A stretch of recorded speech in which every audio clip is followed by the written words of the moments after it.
What up, GRAMBO? Raymond Ace, the jailbird of Denver comedy. In Raymond Ace's opinion and your theoretical analysis, what is a joke? What even is it? At its nuts and bolts, what's a joke?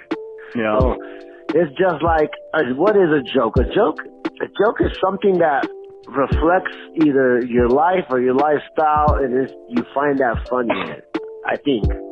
What is it about, what triggers it in people, though? Like, you say some shit and then people start laughing. What is it that triggers them to laugh? Either they can relate to it or they don't know about it, and they can't believe that somebody would go through that type of thing. Like, most of our comedy is based on our life and our reality, you know what I mean? Mm-hmm. And sometimes one's reality is so far-fetched and out of whack for somebody else that lives a totally different life, that it's like holy shit, how does someone go through that? And it's like the way we word it, the way we put our movements and our actions into the bits, that all triggers your funny, or the funny in the joke. Fuck yeah. So how do you write? What's your, like, when you go through, do you just come up with fucked up stories and see if people laugh at mics, or do you have a pretty good sense of, like, if I do A, B, and C, D will get a laugh? No, I just go off of memories, stories. I might add a little bit of, like, anytime I've added exaggerating things to any of my bits, it never works. But when I just stick to almost bare facts about whatever is happening or what has happened in my life, that gets more of a laugh. And what is it, why do they know the difference between hyperbole and the real shit? I don't know. I think it's just, when you add more onto it, at least for my style, when I've added onto it and made it like bigger than what it is or seems, I guess people just probably don't believe it, or like they can't believe it be true like that. And then when I just keep it authentic to what it is actually in the story, I guess I could just tell the authenticity in it, because I don't know, like it's part of the way I explain it or say it that just it strikes them in a different manner. Yeah, I'm fascinated by that, because I have most everything I write about is like overly true, you know, but then I'm fascinated because I have a couple bits that are pure writing exercises. Like, I came up with an idea and then I said, let me try to see if I can write 3 minutes on like 100% fiction, and funnily enough, it ends up being one of my like most reliable bits, even though it's complete bullshit. It just feels real. I've created this little reality. Yet in other situations where I'll say the same, you know, bullshit, it doesn't work. So I'm always fascinated. How do they know? Yeah, well, in the way you write, how do you like how you just said, I need to write 3 minutes? I have a couple different writing styles. I have my kind of lazy way of writing, where I think of things that are funny, that just crack me up. I'll think of a funny premise or just like a funny line. You know, I pretty much know I can plug those jokes into a bit. The non-lazy way of writing, I hate being at the mercy of inspiration. Then you really have to wait for the moon to align with the sun in order to get a joke, you know. Whereas if you sit down and write, that's the hard way. So I'll actually sit down and I'll mine 2 different ways. Like, I'll do what I call go into the gold mine, and I will sit and, let's say, like in particular, right? So the bit I'm referring to that's just a writing exercise is a bit that I have about having a friend who's a hardcore atheist, right? He doesn't believe in God, but he believes in ghosts. So there's like the premise right there, you know, like, how could someone be such a hypocrite to not believe in God, but believe in an equally, you know, fictional scenario? So I started there. I had one line. I wrote down in my joke notebook that God is the king of the ghosts. Right? That was the line. So I was like, let me see if I can write 3 minutes on God is the king of the ghosts. So what's the premise? He's the king of the ghosts. You can't. It dawned on me. Okay, what if he doesn't believe in God, but he believes in ghosts? You can't not believe in God. God's the king of the ghosts. All right, I've got my first little hook. What else about ghosts? So I was like, ghost chasing shows, Ghostbuster, and I literally write down all of this in a page on a notebook. Write down every single thing I can think about ghosts. You know, like ectoplasm, ghost chasing shows, fucking what else about ghosts? You know, old people dying, creepy little children, every goddamn thing I can think of. Then I'll go through every single one of those things and try to write a joke about it. Because I find writing jokes is the easiest when you've refined your search. You know, if you know you're making a joke about drunk driving, you know where the boundaries are and let, you know. So how are you holding up with this quarantine, not even the quarantine, how are you doing not hitting the mics? How is this affecting you? Is it making you antsy? Is it making you like, you know, you need to get up and, you know, do what we do? Any over anxious feelings of not being able to get up and do what we do? If I am not going out, I get massively depressed. Like massively. I feel like, you know, I'm older. I'm 35, so I'm in comedy years. I'm ancient. GRAMBO is going to be called. I already know assholes are going to fucking be like, oh, Josh Grandpa, you know, because I'm old. Hilarious. Good job. I beat you to the joke. So, but the funny thing about the quarantine is because none of you fuckers are out getting better and grinding the fucking ladder, I don't. That's exactly how I feel. Yeah, you don't got the guilt of like, oh fuck, I gotta be out grinding. So what I've done is I've really, I'm calling you right now and talking comedy. I started a phone-in podcast. I started a couple web series. You just never know. So I'm just creating every goddamn way I can. And I'm the same way, man. Like, if it wasn't for you motherfuckers and all these other motherfuckers getting better, you guys are my motivation, because you guys were getting better as I was the way.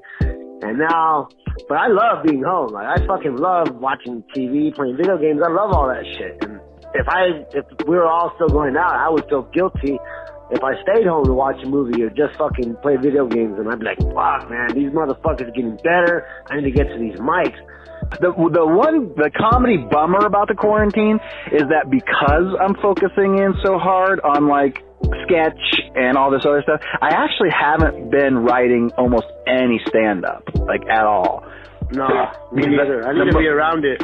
Well, yeah, part of the motivation is like it's so fun when you know you got something new to go to the mics. It feels good. They're like, oh, I got this new thing. I can't wait to see if it bombs or if it kills, and that's super fun. So the idea of like just writing stand-up in a vacuum without being able to go try it tonight, I'm having trouble finding the motivation to open the notebook and write stand-up right now, even though I know I should. We need to come up with an underground mic.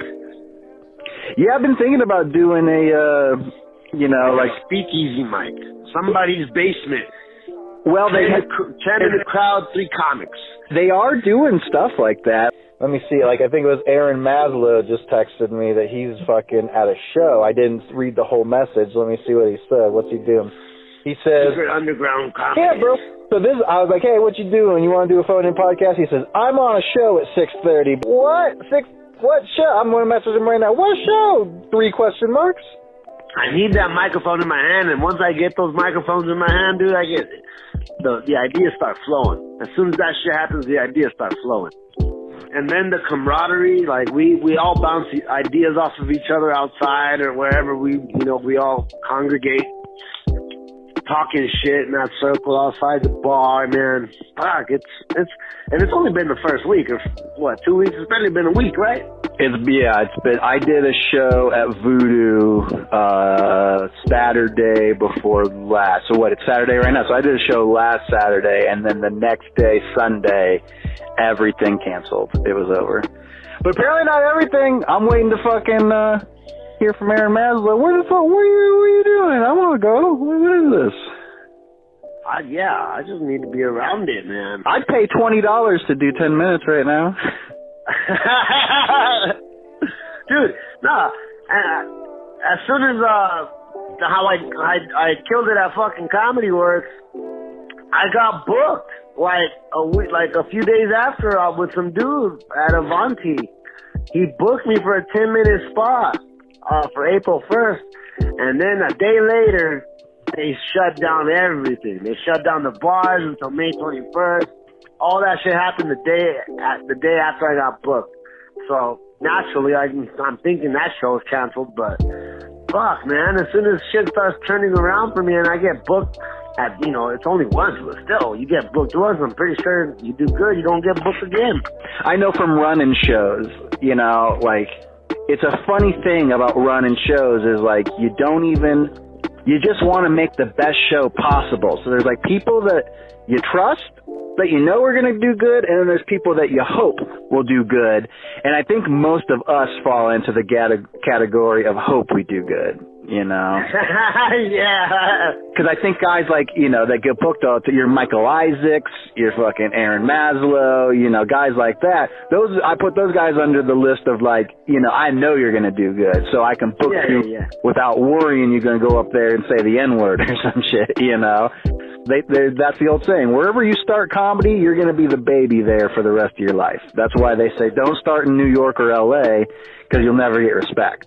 But if you did comedy in fucking, Mississippi for 5 years, then you showed up in Denver and just started killing day one, the crowd dictates your perception. If you murder, people are just like, oh, fucking Ray's killing. And if you bomb, people are like, fucking Ray sucks. It's like, even when I kill, I fucking still be like, God, I bombed. Well, Raymond Ace, we have we did it. I am now up in line for the dispensary, so I'm going in to buy dabs. You are the man, my brother. I appreciate you talking to me, and I'll text you when I get out of here.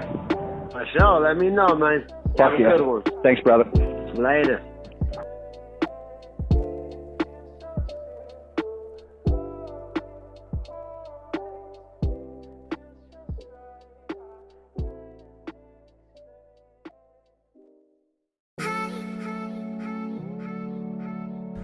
Hi guys, it's Josh GRAMBO. Raymond Ace. Ray's a good dude.